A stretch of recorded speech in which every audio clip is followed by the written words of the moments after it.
Good afternoon. Welcome. My name is Benjamin Gadan. I'm the director of the Latin America program here at the Wilson Center. I want to welcome everyone who's joining us in person and the many of you who are following us online for today's important discussion. I'm so grateful to the Embassy of Colombia and to Ambassador Murillo for their kind partnership for this important dialogue. I also want to thank the Bureau for Latin America and the Caribbean, LAC, at USAID and other USAID colleagues for co-sponsoring today's conversation. And of course to my partners at the Wilson Center, including at the Environmental Change and Security Program. I'm thrilled we chose Colombia as the focus of today's discussion on environmental protection and the role of local communities. Colombia is home to extraordinary biodiversity, from the Amazon rainforest to the Andes and the Caribbean and Pacific coasts. It is also a country deeply committed to conservation and climate action. Ambassador Murillo himself is a former environment minister who still acts like an environmental minister at times. And the president he serves, Gustavo Petro, has an ambitious environmental agenda himself. That includes sharp reductions in deforestation, greater efforts to combat overfishing in the eastern tropical Pacific, and a strategy to reduce the country's dependence upon fossil fuel exports. Here at the Wilson Center, we have organized a series of events on Colombia's environmental agenda, including its fight against illegal fishing, in partnership with the governments of Costa Rica, Panama, and Ecuador, and the State Department. However, in Colombia, as elsewhere in Latin America, successful environmental programs require more than the right policies in the capital city. They depend in large part upon cooperation and leadership from local communities, including Afro-Colombians, who have the most relevant experience and knowledge, and whose health and livelihoods are most directly affected by environmental degradation.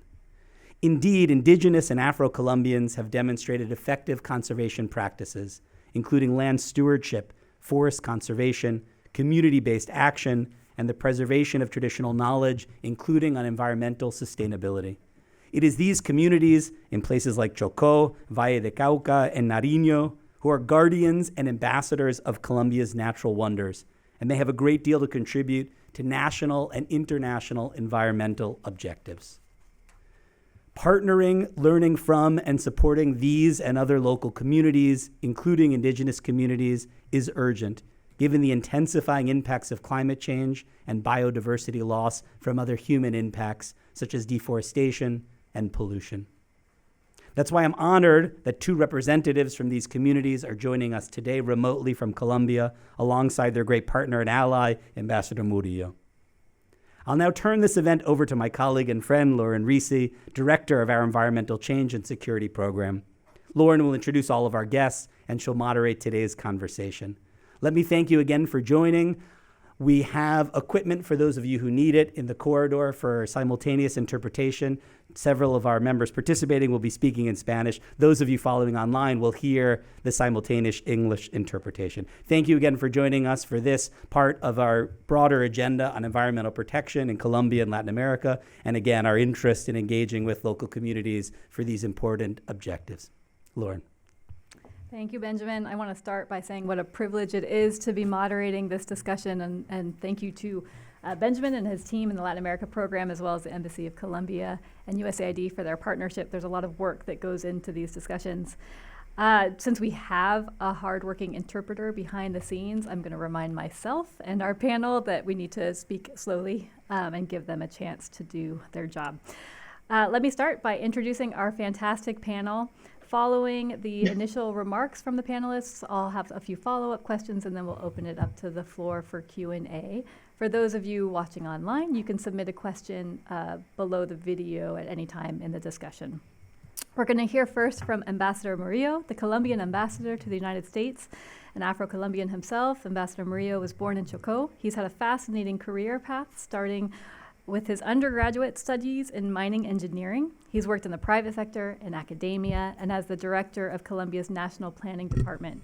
In his tenure as Minister of Environment and Sustainable Development, Ambassador Murillo focused on centering the perspectives of ethnic communities in the environmental agenda. It's a pleasure to welcome you back to the Wilson Center, Ambassador. Gracias. We're so glad to have with us today Lady Vernasa joining us online. Lady is an advocate and defender of traditionally marginalized communities in Colombia. She's the legal representative of the Association of Cocoa and coconut producers and traders of the Caleta village. Following Ladi, we will hear from Pedro Jose Velasco Tumina, a Misak indigenous human rights defender and leader of the Misak indigenous people of the Department of Cacao. Sorry, I don't know if you're going to have to tell me how to pronounce that correctly. He serves as a spokesperson for the movement of indigenous authorities of the Southwest and has led efforts for the recovery of memory and territoriality in Colombia. And finally, we'll hear from Ana Cristina Villegas, who's joining us from just across the building over at USAID, where she's the Climate Change Adaptation Advisor for the Latin America and Caribbean region. She was bringing several decades of experience and expertise in conservation and working on conservation policy to this discussion. So thank you so much. Ambassador Murillo, please get us started. Muchas gracias. La única manera que puedo hablar lento es en español. It's a pleasure to be here. And thank you, the Wilson Center, for this invitation to talk about Afro-Colombians and the Pacific Coast and how our people are in the front line of defending the environment and environmental and biodiversity wellness of Colombia and the region. This is very important discussion, and thank you, Benjamin Gedan, for convening this. We were talking a lot about the possibility of discussing issues of the intersection of ethnic minorities, indigenous and Afro-Colombians, and environmental and climate agenda. It's key for us. And also, I'm very pleased to be here with Ana Cristina Villegas. We shared some panel before about small mining and illegal mining in the Pacific Coast and Colombia in general, and have some implication for security, Lawrence, like a key implication for security. We, before going into the detail of this, let me say that we are going in Colombia through very significant changes. For the first time in Colombia, you have a president deeply committed with the climate environmental agenda and the intersection with the rights of ethnic minorities, and putting ethnic minorities not in the backseat, but in the driver's seat. And you can see how for the first time we have a vice president of the country that is an Afro-Colombian woman, Francia Marquez, that is leading precisely the protection of those communities and the environment. And it's a historic moment for our communities, and I want to emphasize that. In addition to that, something that is very important is how Colombia is deepening its democracy. There is a lot of misinformation in this town in Washington about Colombian democracy. But for the first time in the last election, many Afro-Colombian and indigenous communities went massively to the polls to vote for today President Petro and Francia Marquez. We lost the election with Sergio Fajardo to them because people were excited about those changes, and we shared those proposals for changes. And in addition to that, the Colombian democracy is very mature. And I'm saying this because ethnic minorities thrive and they advance their agenda when you deepen democracy. There is no other way to do that. So in addition to that, we have a mature leadership in government and in the opposition that had the ability to talk and to get into an agreement. Let me show you one example. I'm saying this here, Benjamin, because there is a lot of misinformation in this town. President Petro and President Uribe, the leader of the opposition, were able to get into an agreement to support peace negotiation with the ELN. And some leader of an opposition party is participating as a government negotiator, unheard of. Second, they were able, again peace, and I'm taking some minutes to talk about this, because it's relevant for our communities.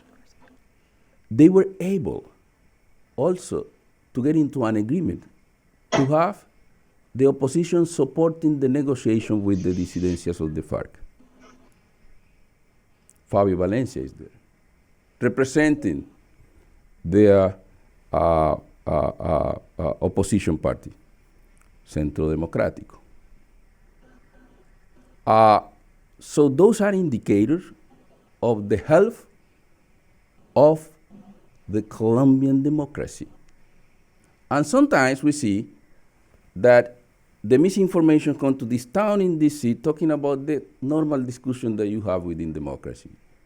I'm putting that in different context. So that's very important to say that it's key for Afro-Colombian communities in the Pacific Coast and to move the environmental agenda. My first point is this. We have for the first time the National Development Plan that is based on the transformation to make the Colombian economy decarbonized economy, to move toward climate transition, energy transition, and socio-ecological transition.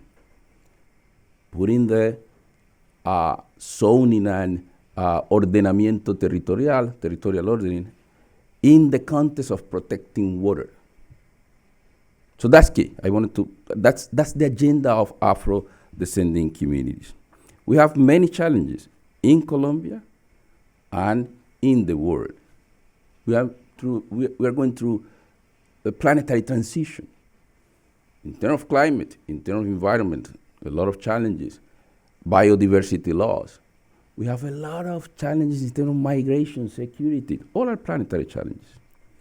But those challenges in the context of Colombia cannot be resolved without Afro-descendant, Black communities, and indigenous communities.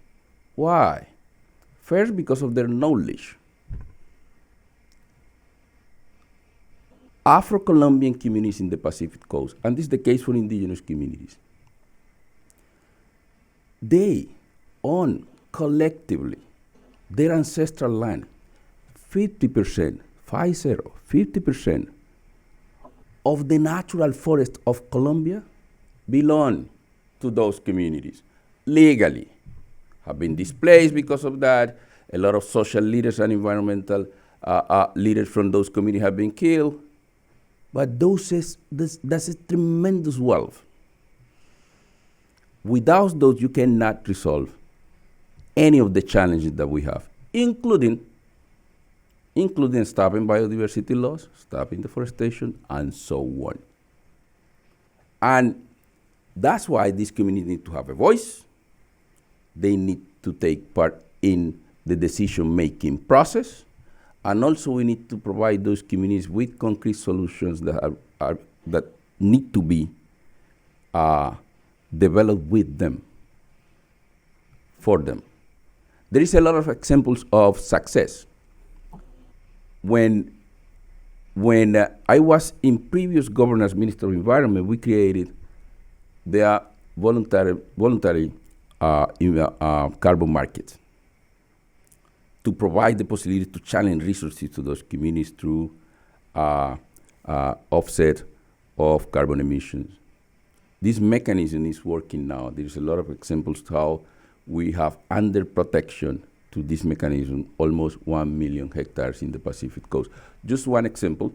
I know that it's taking too much time, but what I want to say is that the new frontier of solutions to the climate crisis, to the crisis of biodiversity loss, to the crisis of ecosystem degradation, to the crisis of migration, to the crisis of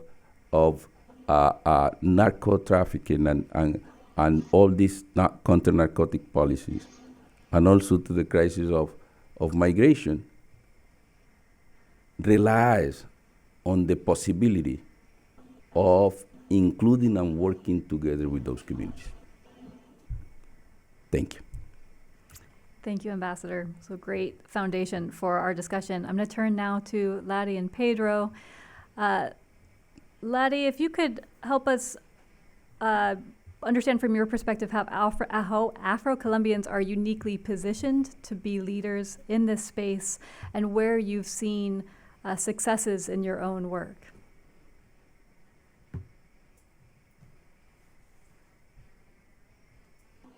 Muchas gracias. Primero, buenas tardes para todos y todas.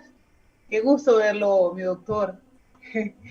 De verdad, muy feliz de mirarlo nuevamente y me conmovió con ese discurso. Muchísimas gracias.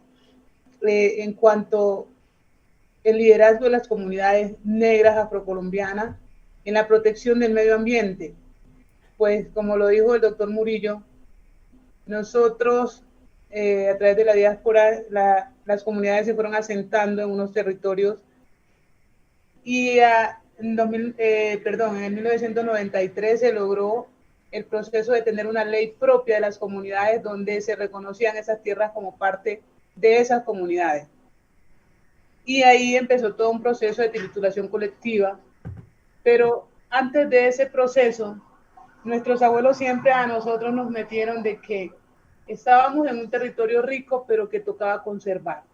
Y para conservar había que vivir de manera amigable, algo que trajeron nuestros antepasados, pero que acá los hermanos indígenas también tenían como parte esencial, cuidar a la madre tierra, cuidar el aire, el agua y todo lo que se encuentra en ella. Eso se pasa de generación en generación y siempre la madre le dice al hijo, el padre le dice al hijo, el abuelo, el bisabuelo, y así se va pasando, que hay que cuidar. Que la tierra nos brinda, nos da, nos protege, nos da techo, comida y de todo, pero que nosotros tenemos que cuidarla también. ¿Por qué? Porque es la única casa que tenemos todos los seres humanos. Y más que tener recursos en el bolsillo, es tener aire que respirar y alimentos sanos que consumir. Entonces, esa es una tarea que se pasa y que antes de llegar a la titulación colectiva, nuestros ancestros y ancestras ya lo hacían. Y eso nos lo han ido pasando. En estos momentos, en el caso de nuestras comunidades del Pacífico Sur, y en especial las comunidades que se encuentran en Nariño, consejos comunitarios de Tumaco, Francisco Pizarro, Mosquera y todos esos municipios que hacen parte de la costa pacífica, venimos con un proceso de tratar de conservar los recursos naturales y en especial un recurso que para nosotros es vital, el agua. Y para conservar el agua, el aire, tenemos que cuidar a los árboles. Y en ese cuidar de los árboles es decirle al niño, a la niña, y es como, no una pelea, pero es como un clamor que siempre se ha hecho. En el tema educativo, en nuestro territorio, es importante que se tenga en cuenta lo propio. Y disculpen que lo diga así, pero siempre le dicen a uno que la revolución en Francia y no sé qué por allá, pero no le dicen al niño, es que la fuente hídrica que queda en tal parte es la que abastece todas estas veredas. Que hay que cuidar el río Patía, porque si el río Patía se seca, hay una cantidad de comunidades que tienen que moverse porque no pueden seguir viviendo ahí. Entonces, para nosotras y nosotros es importante la conservación de los espacios donde vivimos, convivimos. Porque ahora que se habla de la problemática ambiental que sufre el planeta, entonces muchos y muchas estamos diciendo es que lo que nos decían nuestros abuelos es cierto. Si tú cortas un árbol, debes plantar 2 o 3, porque cuando un árbol desaparece, todo un ecosistema cambia. Y algunos es como difícil uno entenderlo, pero cuando ya empieza a vivir en nuestro territorio, muchas personas cuando van les digo, es que una cosa, y disculpen, una cosa es estar en una ciudad, y yo ayer me reía mucho de verlos en la ciudad porque caminan y parecen como si ya estuvieran como fueran unos robots, o sea, ya están, tengo que ir a tal, y se mueven, pero en cambio nosotros vivimos en otro ambiente, aquí tengo al lado al Taita Pedro, muy diferente a ustedes, y es escuchar. Cuando uno está, por ejemplo, yo cuando estoy en mi comunidad y estoy allá en el cultivo, y uno mira pasar unos loros y dice, gracias a Dios por la vida. ¿Sí? Y entonces, para nosotros y nosotras, cuidar el medio ambiente no es tanto cuidar el árbol, porque es que yo digo, lo único que tiene que hacer el planeta es sacar al hombre para que siga el planeta Tierra viviendo, porque lo malo que tiene el planeta somos nosotras y nosotros.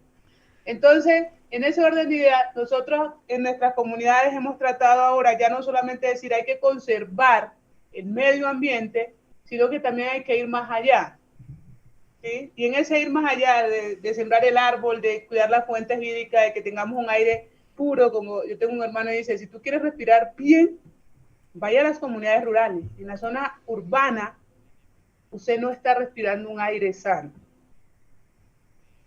Tenemos que hacer esas alianzas y como consejos comunitarios, en el caso de ACAPA, nosotros estamos en un proyecto que se llama Proyecto REDMA con el apoyo de USAID. Hemos logrado, ya estamos en nuestra tercera verificación.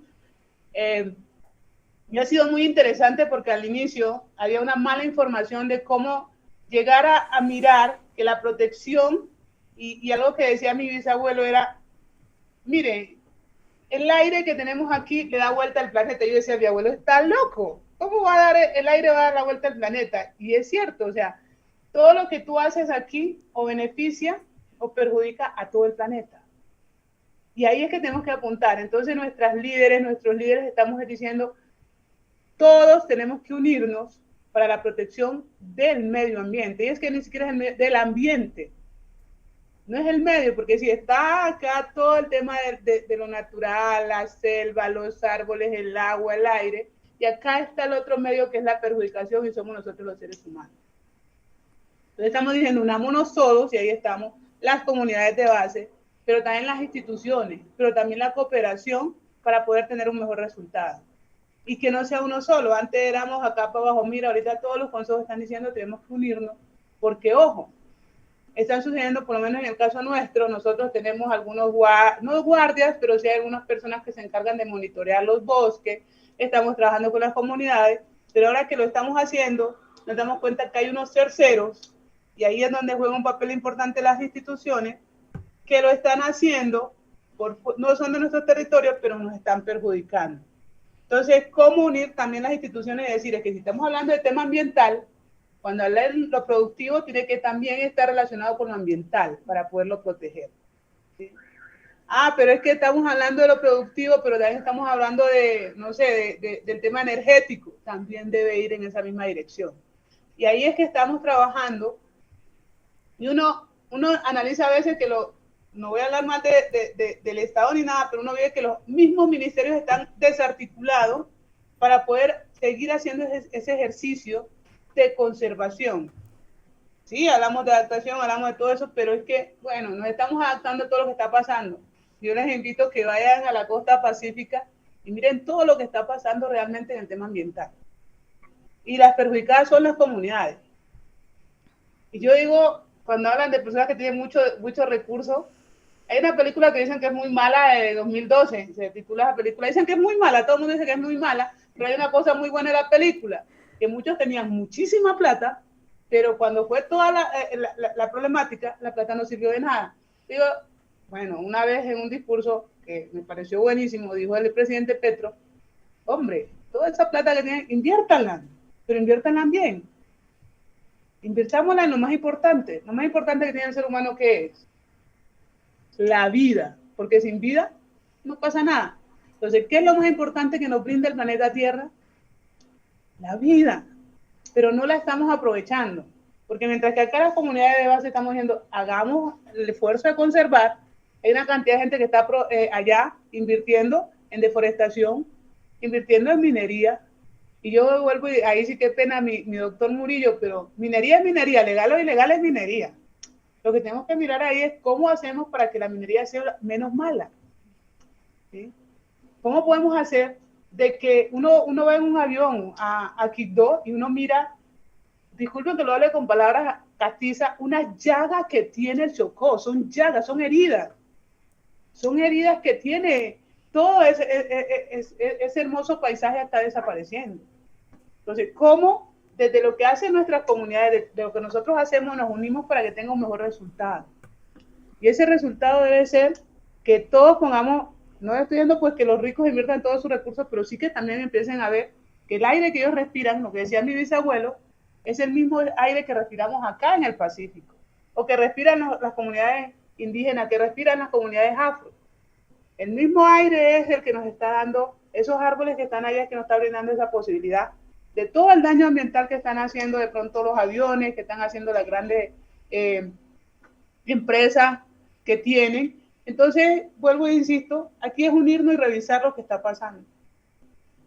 Y empezar desde las bases. Nosotros estamos haciendo una tarea, estamos haciendo un esfuerzo. En el caso LADI como LADI, en esos días hablábamos con muchas personas que queremos dar un turismo ecológico a la gente que conozca nuestros territorios, pero entonces hablábamos del tema de los residuos. Y decía, pero es que para poder atacar la problemática, primero es en casa, primero es la familia, porque si nos podemos hablar desde allá, no hay ningún resultado cuando tú no estás sensibilizado en lo que quieres lograr.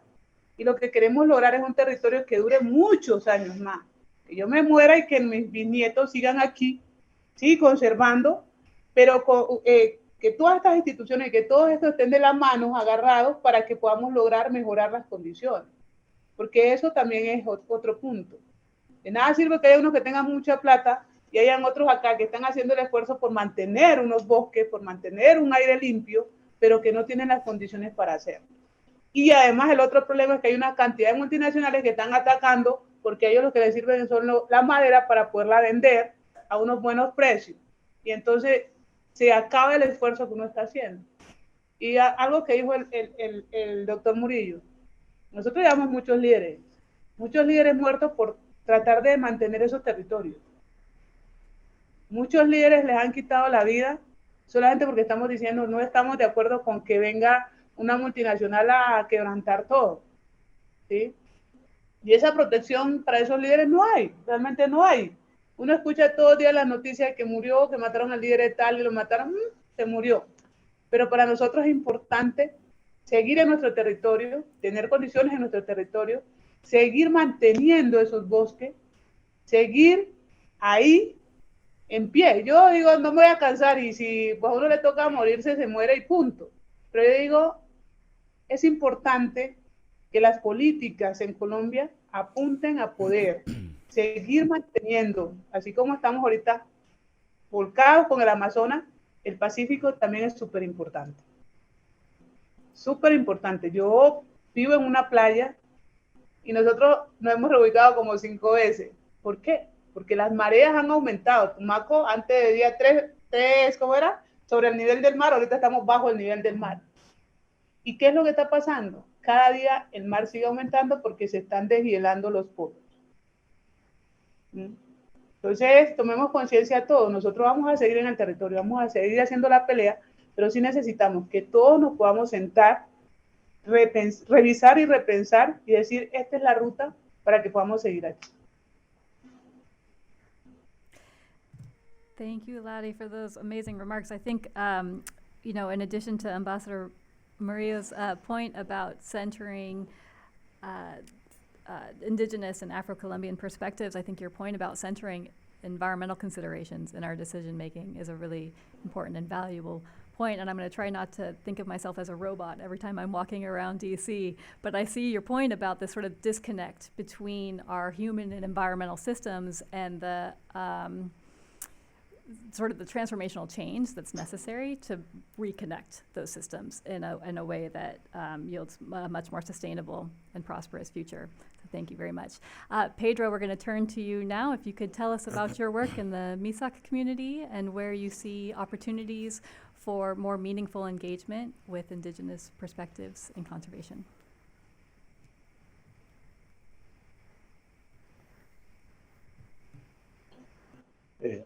Buenos días, saludar a las directivas de Wilson CERTE, a USAID, Colombia y en Estados Unidos, a saludar al embajador Murillo y aquí en Colombia, pues a grandes y compañeros amigos, doctor, coordinadores de la Derechos Humanos en Colombia. Bueno, pues nosotros como pueblos indígenas creemos que somos las poblaciones étnicas más afortunadas en términos de vivir en los ecosistemas estratégicos, tanto de montaña como de selva, más importantes en Latinoamérica y en el mundo. Las poblaciones étnicas, pues considerados en términos de población, siendo solo ese 4% de la población colombiana, pues vivimos históricamente protegiendo tanto páramos, montañas y selvas milenariamente como pueblos étnicos. De ahí es donde todos los gobiernos no han tenido la capacidad de entender la dimensión política, pero la dimensión estratégica y el impulso que históricamente los pueblos étnicos han dado alrededor de la protección de la defensa del medio ambiente, la vida y los ecosistemas diversos que existen en la madre tierra. En todo eso, pues desafortunadamente los pueblos étnicos y los pueblos indígenas vivimos cruzados con grandes circunstancias de problemas que suceden en Colombia. El tema del narcotráfico, el tema del conflicto armado, el tema del problema de la tierra, el tema de la pobreza que ha llegado también a los territorios. Esos son los temas estructurales que a nosotros nos debaten cotidianamente como pueblos indígenas, que a través de nuestras organizaciones de base, pues pretendemos casi que con todos los gobiernos, mediante todas las políticas públicas que se instan en los gobiernos, poder incidir y restablecer y reacomodar esa forma y esa directriz que los gobiernos han tenido en relación con la tierra. Pues nosotros como pueblos étnicos fundamentalmente hemos dicho que el tema territorial, el tema ambiental y la protección de la vida y del territorio están estrechamente e integralmente relacionados, cosas que no se pueden separar nunca. Por eso, pues los pueblos indígenas tenemos una meta muy común, que es la defensa de los territorios en el marco de los planes de vida o planes de salvaguarda de los pueblos étnicos. Como pueblos indígenas, pues hemos venido de alguna u otra manera incidiendo en las decisiones de los gobiernos y en los últimos tiempos en la decisión de los temas ambientales y de la política de la defensa de los territorios en el marco de lo que últimamente se ha venido hablando en el marco del proceso de paz, en el marco de la defensa de la vida de los territorios indígenas a través de los planes de vida, pero también restableciendo y dando a conocer y vislumbrando lo que verdaderamente está ocurriendo en nuestros territorios.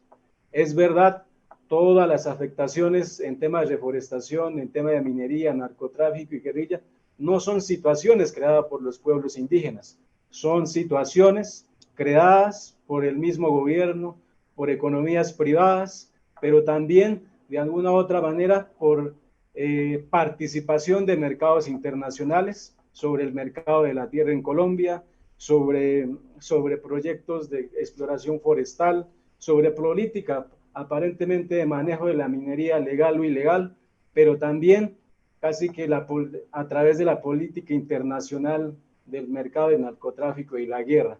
Esas son las situaciones que nos han creado en los territorios indígenas. Nuestros territorios indígenas casi que para todos esos temas se han convertido en una sombrilla donde grupos armados, grupos de narcotráfico y grupos ilegales pues se esconden de la institucionalidad colombiana, se esconden de la legalidad colombiana, y nosotros, como vivimos en los territorios más alejados geográficamente en el territorio colombiano, pues es ahí donde sufrimos cotidianamente el conflicto tanto con el ambiente, con la tierra, pero sobre todo la manera de sobrevivir como liderazgos dentro de todos esos procesos que ocurren en los territorios. Hace falta mucho que todos los procesos, nuestros procesos de la protección y estrategias de la defensa ambiental se conviertan de alguna u otra manera en una agenda internacional, en una agenda de incidencia nacional e internacional, donde nuestros territorios no simplemente sean en territorios de expectación, territorios de folclore, sino territorios donde verdaderamente e históricamente hemos conservado la madre tierra, y es ahí donde estamos ofreciendo el aire limpio, las aguas puras y toda la diversidad que ha podido sobrevivir milenariamente con toda esa generación de situaciones que ha habido creadas por el mercado internacional y creadas por gobiernos que simplemente han pretendido capitalizar los territorios étnicos en Colombia. Entonces, pues el llamado y y la reflexión desde Colombia, de los pueblos étnicos, es la palabra y la acción tienen que estar estrechamente relacionadas con la vida, el medio ambiente y la protección de los recursos naturales.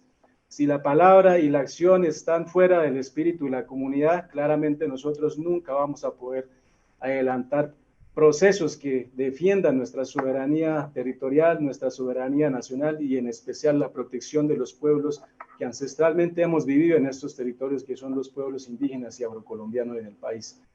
Y si vamos a sobrevivir, pues la palabra y la acción fuera del espíritu y la comunidad, pues tiene que empezar a reflejarse también con ustedes en las decisiones gubernamentales, en las decisiones de la protección. Y ahí, pues, el doctor Murillo, a las directivas Wilson Center, a USAID, ese impulso acá, pues, se está empezando a trabajar y estos liderazgos, pues, le empezaremos a trabajar, pero profundamente debatiendo y reflexionando todo lo que nos está ocurriendo en nuestros territorios indígenas por eso sin número de situaciones como pueblos étnicos.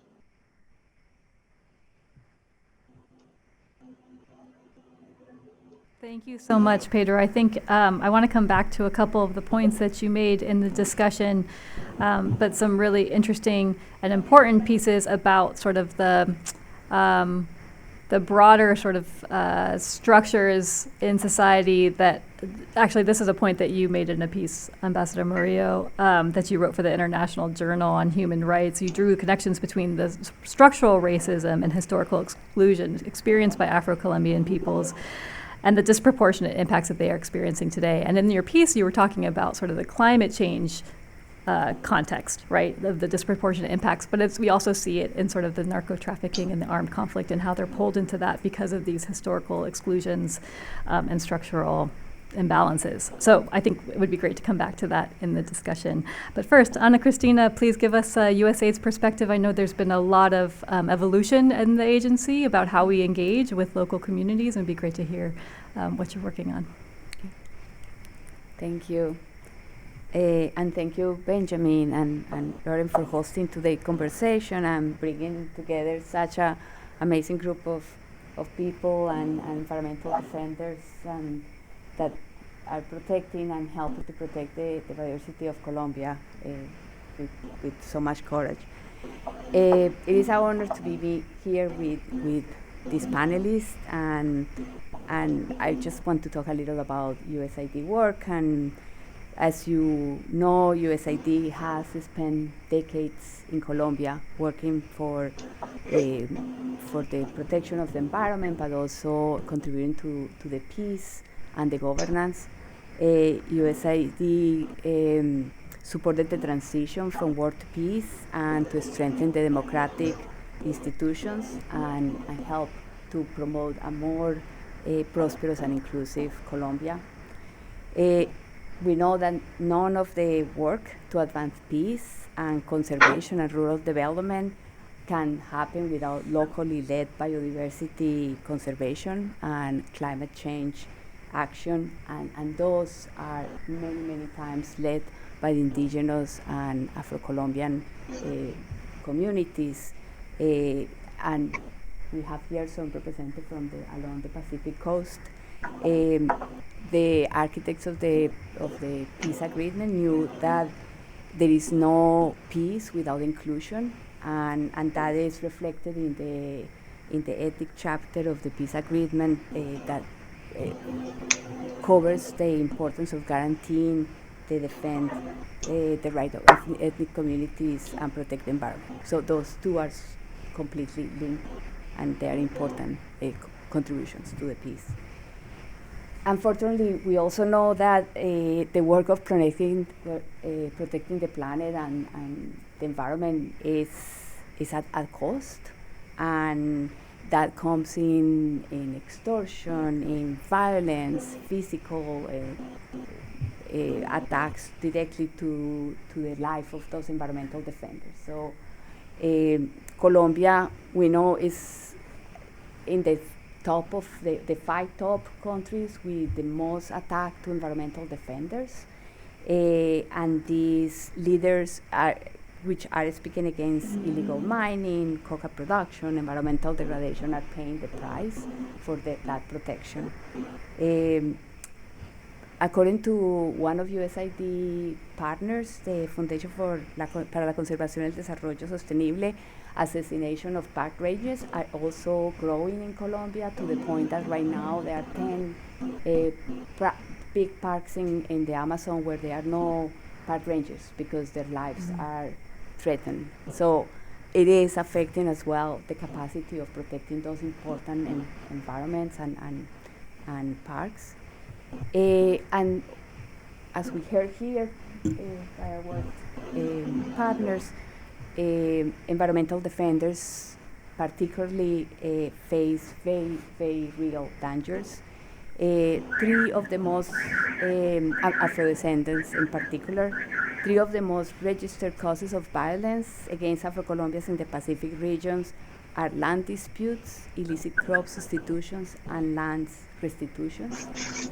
The majority of the killings, assaults in the Pacific region occurs in municipalities with significant narco-trafficking in Tumaco, Buenaventura, Caribbean, Carmen del Darién, and Rio Sucio and Chocó.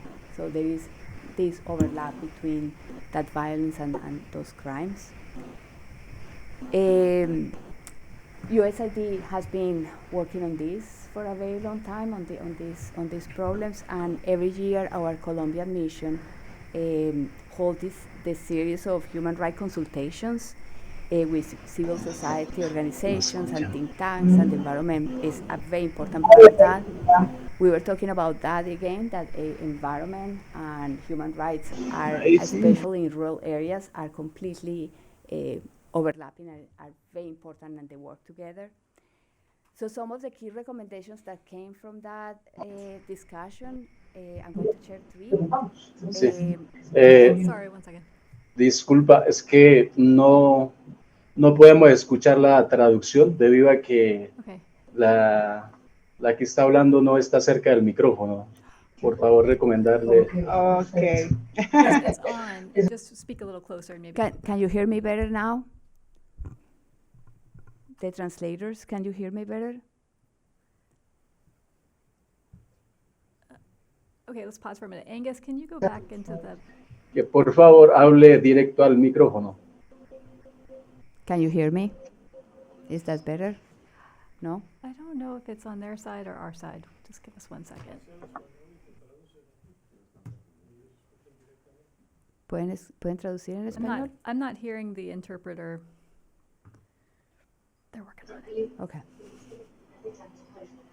Ahora sí parece que ya.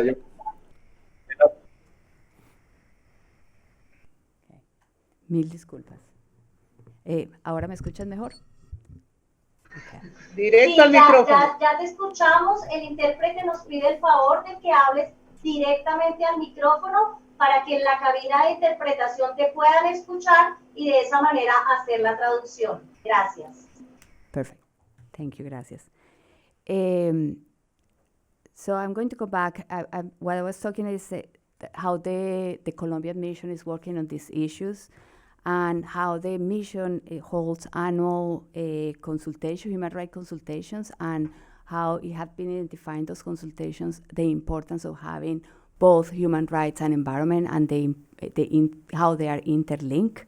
And some of the key recommendations that have come from those consultations are the need to recognize the respect of human rights as a foundation for rural development, understanding that the meaning of land and territory is very different for the different populations. So Afro-Colombians, indigenous, peasants, they have a different understanding, and that is going to affect rural development. How it's important to promote rural development that is respectful of the environment, and we heard from our colleagues in Colombia that make that point, that is very important. You cannot have development that is not environmentally responsible and have peace. For USAID, these are not only recommendations, they are really the values that guide the work that we do. And USAID is especially committed to the protection of environmental leaders from intimidation and violence from armed groups. and also understand that there has to be support to alternative economic opportunities for those that are forced to engage in illicit activities. And some of the programs that we have been, like BioRed and Oro Legal, have worked on that way. We also are now engaging in more directly on supporting environmental defenders directly, and some of those examples are in the Amazon, where there is a training of environmental leaders with the expectation that they will form some support network of environmental leaders so that they don't work alone, but they have this support. We also work with the Attorney General Office to advance prosecutions of threats and also homicides against human rights defenders. With the Ministry of Environment, there is work to support this Escazú agreement, which one of the central axes of the Escazú agreement is the protection of environmental leaders, and to make sure, as it was mentioned before, that they supported the important inclusion of these communities in the decision-making process related to environmental justice. Last, USAID also support the rural reform. We are talking about how important is land and the use of land as restitutions, issues of land grabbing. So USAID is working in efforts to distribute land titles to farmers that never had them, and also is deeply committed directly through many of the programs that we have on forest conservation and addressing the climate change. So let me just mention a few more things to close. So just thanking for the opportunity to be able to be here and share some of the work that we do, and that it is very important for us, and we are very proud of the work that USAID has been supporting in Colombia. USAID remains a close and long-standing partner with environmental defenders in Colombia, and we are thankful and have full of admiration for the fearless efforts that you have been conducting on the ground at the risk of your lives and your loved ones. And you are really those voices that are raising and in defense of the nature, and that really ask us to stop and think about the climate and environment and the importance of the work, and that we need to stand up and really respond to those important calls for the protection of the environment. We know that there is a lot of more work to do. USAID is working in many different fronts that we mentioned about localization, working more closely with those on the ground, the indigenous policy, knowing that there is the need to involve those that are working on the ground on the decisions and on the work as partners. So thank you very much for the invitation to be here. Thank you, Ana Cristina. We only have about 10 minutes left, and I have a number of questions that have come in from online, and I have a number of questions, and I'm sure there are some in the room. So I'm gonna ask one quickly, and then I'm gonna open it up to the floor, and then we'll go to one of the online questions. This is kind of a big question, so excuse me for asking it with the limited amount of time. And as you have examples, especially Ladi and Pedro, please feel free to bring those to the discussion. I think going back to the point about these connections between historical exclusion and structural violence, and where we are today, and this growing awareness about the need to center indigenous perspectives, to sort of center identity in our climate responses, and more broadly, one of the challenges that we're running up against is that the systems, the decision-making systems and the governance systems that we have today were developed with the exclusion of indigenous peoples and Afro-Colombians, right? So we have these systems in place that weren't built for inclusion. And so my question is, where do you see opportunities to adapt the processes and systems we have in place today so that they can be more effective in meaningfully engaging local communities, indigenous peoples, Afro-Colombians? Sort of what are the changes that we need to be making in those processes, whether it's at the international levels or all the way down to the ground or at the state level? And Ambassador Murillo, if you don't mind, I'll put you on the spot first. Sí, yo puedo responder a ese. Además, para ir aclarando, yo sigo con el tema de la desinformación. En el tema de política de drogas, por ejemplo. En este momento, de acuerdo, la decisión, los sistemas de toma de decisiones están muy nos han excluido, pero no en el caso colombiano hoy. No, en el caso colombiano hay mucha innovación.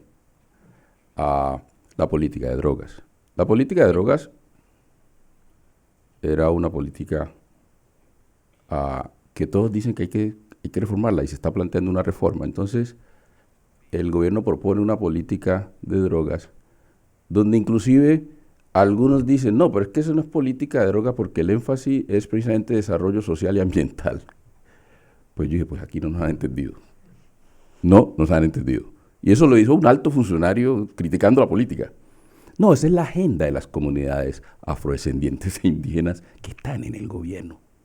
Eso es uno. Lo otro, más innovación.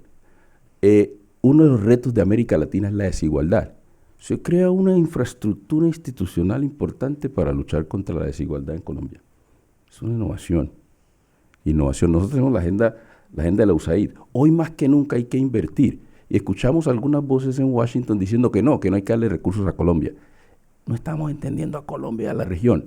Esa es la agenda de esas comunidades que están representadas por Pedro. Esa es la agenda de esas comunidades. Porque usted vio lo que decía, lo que estaba diciendo Lade allí. Lade estaba diciendo, mire, ustedes andan como robots, mire, el énfasis debe ser otro. Son visiones distintas. Y esa es la visión que hoy está en el gobierno. Y lo otro tiene que ver, el Ministerio de Educación, además, hay una enorme oportunidad en educación. La ministra de Educación es afrodescendiente, se formó aquí en este país. La ministra de Ciencia y Tecnología es afrodescendiente también. Vamos con el administrador de la NASA a Colombia para que vea eso y nos apoye en lo ambiental.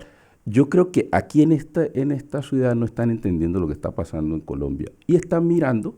Alguien decía, oiga, es que están volviendo al año 90. Pues en el año 90 no teníamos titulación colectiva de tierras. No queremos volver, nadie está volviendo. Al contrario, se quedaron en la mentalidad de la Guerra Fría.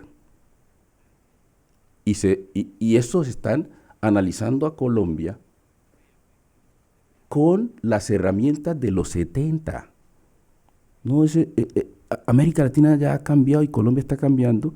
Y yo creo que Estados Unidos tiene una oportunidad de apoyar más allá de diferencias ideológicas para aprovechar este nuevo modelo que se construye sobre una relación muy sólida que tiene Colombia con los Estados Unidos, donde los afrodescendientes e indígenas con diplomacia pública ciudadana, aún en contra a veces de los mismos gobiernos, se abrieron un espacio en esta ciudad para poner sus temas en la agenda. Entonces yo creo que eso es lo que hay que reflejar.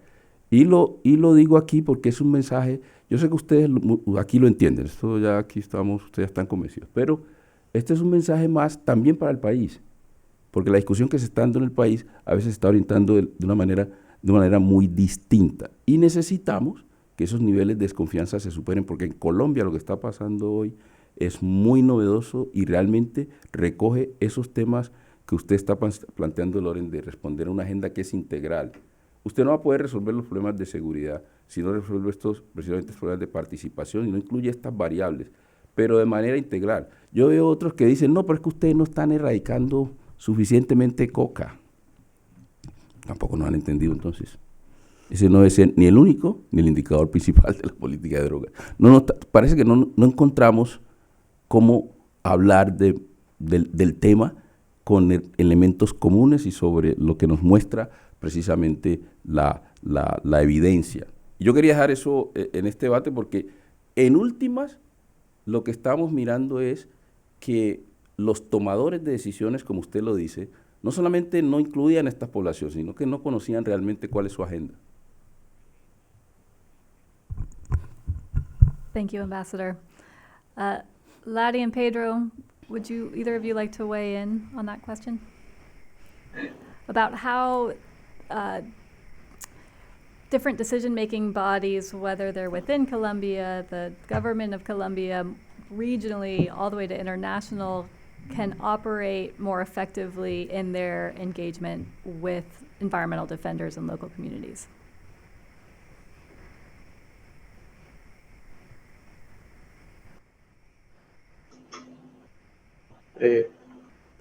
Pues es más como sugerencia en el tema del análisis que históricamente se ha venido haciendo sobre los protectores ambientales, de los líderes protectores ambientales en Colombia. En Colombia, pues Colombia tiene el más alto índice de asesinatos en Latinoamérica y en el mundo de líderes sociales, y la mayoría tienen que ver con liderazgos que han estado con las agendas de las acciones climáticas desde sus territorios. Creo que esta es la punta del iceberg para empezar a trabajar la incidencia en términos de política pública, de cooperación internacional, la nacional, pero también en términos de cómo estos liderazgos, pues, sin perder la vida, puedan seguir ejerciendo sus agendas desde los territorios, porque es imposible ejercer agenda estando fuera de los territorios y hablar de los territorios cuando la mayoría de los liderazgos desde los territorios étnicos pues están siendo desplazados por el conflicto armado, por el narcotráfico y por otras organizaciones armadas que ahora están cooptando nuestros territorios. Entonces, frente a ese tema, siempre es una urgencia casi que histórica, una emergencia histórica de que los territorios, pues sin líderes y esas vocerías que encaminan, se empiecen a protegerlos desde los territorios. Protegerlos, sacándolos desde los territorios, de alguna u otra manera, es un daño que se hace a las propias comunidades, porque los líderes pues nacieron y originan su pensamiento, su riqueza y su memoria desde los territorios, y es ahí donde pues nosotros los necesitamos, y la necesitamos cuando un líder sale desde los territorios desplazado por la guerra, por el narcotráfico y por la violencia histórica que ha causado que de alguna u otra manera se fracturen nuestros territorios colectivos, pero también se fracture esa conciencia colectiva de protección a las comunidades y a nuestro medio ambiente. Como dice aquí el Taita Pedro, y un gran líder americano, yo tengo un sueño, y el sueño es unos territorios en paz, mi sueño es unos territorios saneados, unos territorios con condiciones para las comunidades étnicas, y para lograr eso es que los gobiernos, tanto nacionales como también todo el tema de cooperación y todas las instituciones, nos sentemos, y que la cosa no es, yo no puedo tomar decisiones sobre Bogotá si no conozco Bogotá. Y ahí estoy de acuerdo con mi compañero, porque se están tomando decisiones, máximo ahorita hablamos del tema ambiental y es, digamos, el tema más fuerte que tienen algunos países y están súper comprometidos. Pero ese compromiso a veces a mí me parece chistoso porque se queda en que no se queda ambiental, o sea, se queda solamente en el nombre, pero la realidad es otra. Nosotros necesitamos unos territorios saneados, que podamos vivir allá. Porque desde allá es que se va a seguir conservando, desde allá es que se va a seguir construyendo país. ¿Sí? Lo importante es eso. Tenemos una generación, unos jóvenes que se están desvinculando de sus raíces, y eso es malo para el país. Es importante lo que dice el compañero Pedro. Si esas comunidades, nuestras comunidades se quedan sin gente, ¿para dónde se va a ir toda esa población? Y empiezan los problemas para Bogotá, para Cali, para Medellín, pero sobre todo para todos nosotros y todos estos procesos que deben continuar. Se pierde toda una cultura, se pierden tradiciones, se pierde toda una importancia que tienen estos territorios para seguir manteniendo el país. Porque es que cuando hablamos, por ejemplo, de las comunidades indígenas, de los pueblos indígenas, perdón, hablamos de que son las personas que han estado por generaciones en estos territorios y tienen una historia, ¿sí?, que le sirve a Colombia, que le sirve a cada uno de los que vivimos aquí. Y cuando hablamos de nuestras comunidades negras, nosotros también tenemos esa historia, tenemos esa cultura, esa costumbre que nos hace diferente, pero en esa diferencia nos encontramos y que hace la riqueza de este país.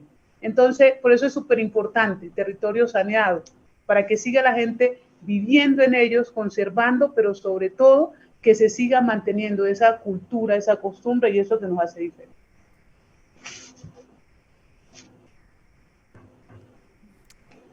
Thank you both. I think really important points about starting with the protection of the indigenous territories. Thank you. And Ana Cristina, do you want to weigh in?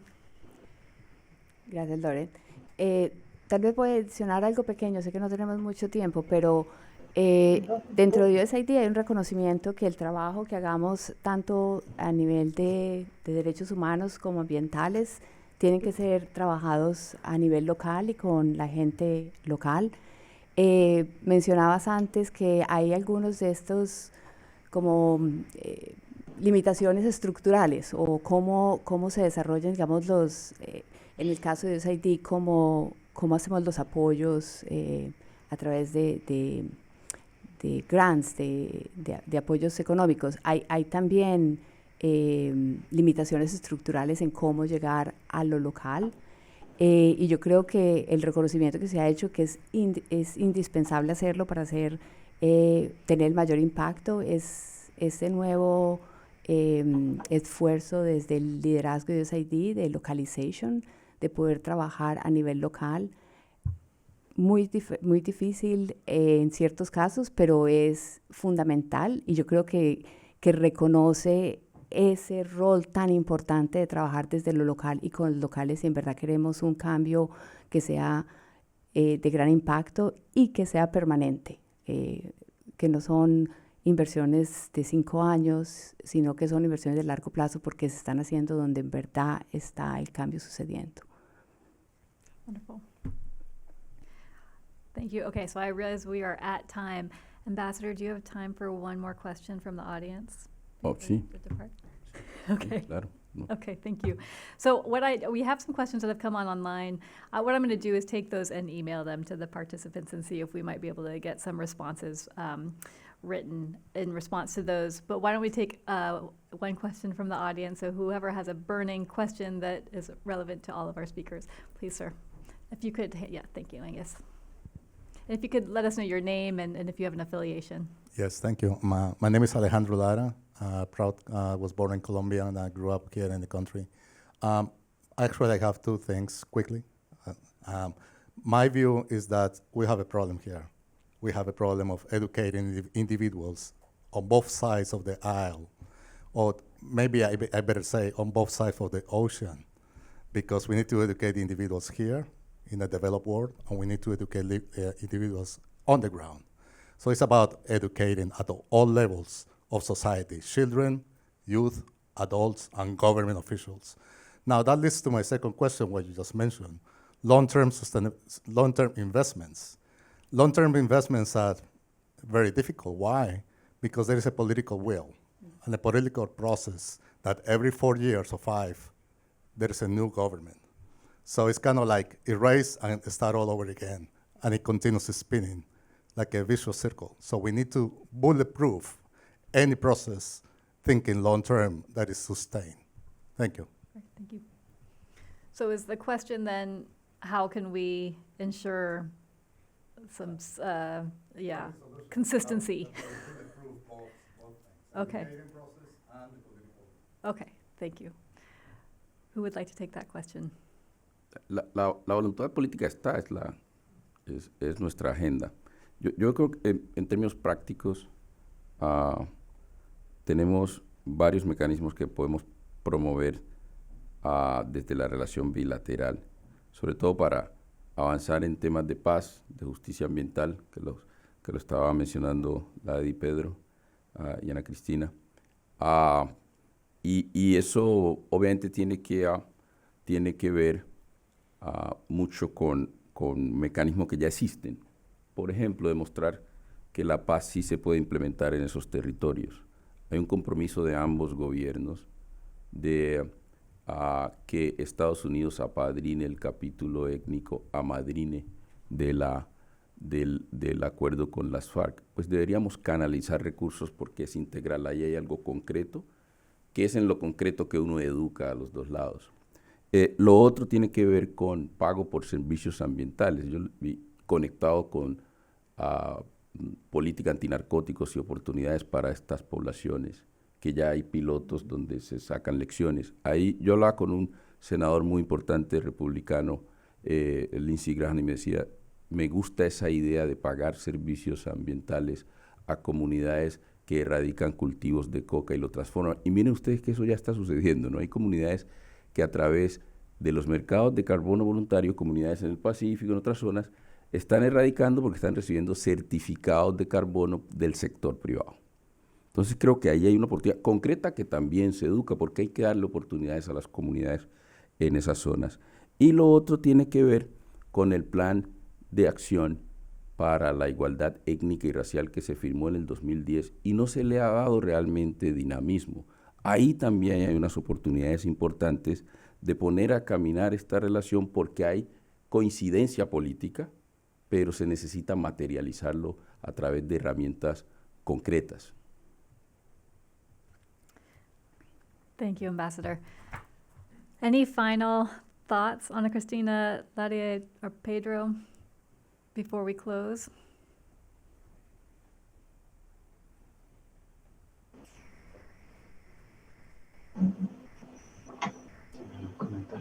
Hágale. Sí, claro. No, pues más, creo que estamos en una época muy propicia para pensar las acciones climáticas en favor de la madre tierra y en favor de los protectores y los líderes ambientales. No por estar gobiernos progresistas, sino porque estamos en un nivel, creo que estamos en una época y una crisis donde la humanidad está volviendo a pensar y a conectarse con la naturaleza. Entonces, partiendo de ahí, tanto cooperación internacional, gobiernos y nosotros desde los territorios, pues estaremos muy prestos a seguir involucrándonos más en esta agenda internacional para pensar nuestros territorios, para mostrar nuestros territorios y que nuestros planes de vida colectivos pues también sea una agenda para el mundo y en este caso desde la incidencia internacional pues sean permanentes. Wonderful, thank you. Tal vez puedo decir algo corto. Yo creo que el trabajo que se ha hecho y como el partnership de Colombia con los Estados Unidos y el trabajo de USAID en Colombia es un buen ejemplo de un trabajo continuo que va más allá de los ciclos políticos. Ha sido constante, yo creo que tiene que ver con un compromiso desde el lado de USAID en el caso específico que yo estoy hablando, pero también de cómo el resultado ha sido tan positivo y se ha hecho un buen trabajo de ambos lados, se ha habido una colaboración.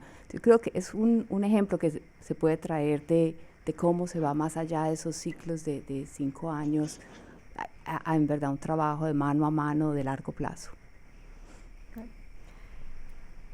Thank you all. I think this has been a really wonderful conversation. We could have easily gone another hour. Thank you to our environmental defenders for joining us today. We hope to see you in person next time. Ana Cristina and Ambassador, thank you so much for your time this afternoon. Thank you. And thank you all for tuning in and for being here with us in person. See you next time.